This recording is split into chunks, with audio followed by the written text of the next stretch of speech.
Now, the second move of that triple threat situation is called a crossover. And the crossover is strictly just a change of direction. And let me show you exactly the way it should be done. In protecting the basketball, you're jabbing with your right foot, and the defense sometimes react that way, and you want to change your direction. This is what most of the people do that's going to get called for traveling. In jabbing with this right foot, they get so quick, they go this way by moving their left foot, which is your pivot foot. That is traveling in any league. So the correct way to do it is when you jab, now you're going to pick up the same foot that you jabbed with and change directions. And in putting the ball down, good defensive players, if you put the ball out here, have long enough arms. Scottie Pippen, for one, can slap it. Your momentum is going this way and the ball is going that way. Good way to correct that is when you jab, now you change. If you put the ball here, you got protection from your right leg. Your hand should be here protecting the basketball anyway. So now the only way the defense can get to that ball is to go through your arms, go through your legs. 9 times out of 10, it's going to be a foul. I say 9 times out of 10 because I could get away with it.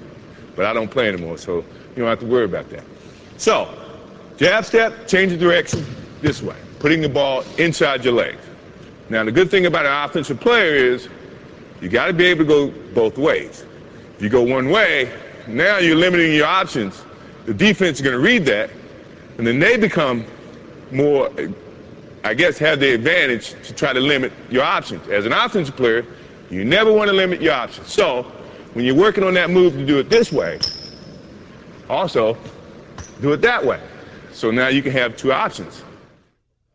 If my man is taking a defensive stance, the thing that I'm looking at right now is he's playing parallel.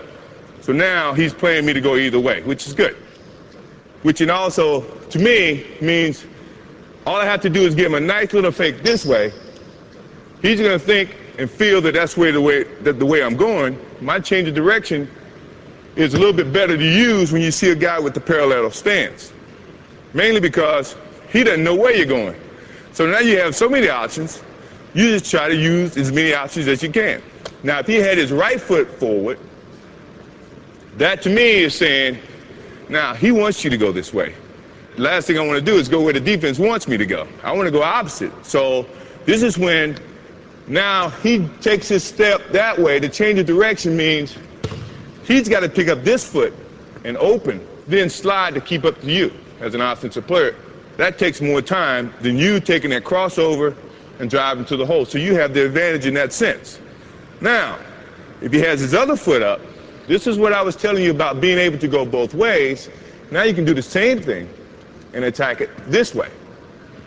You see what I mean? So now he can't limit your options. So you should look, before you take your stance, look how the defense is playing you, and then decide which is your pivot foot, your right foot or your left foot, and then attack.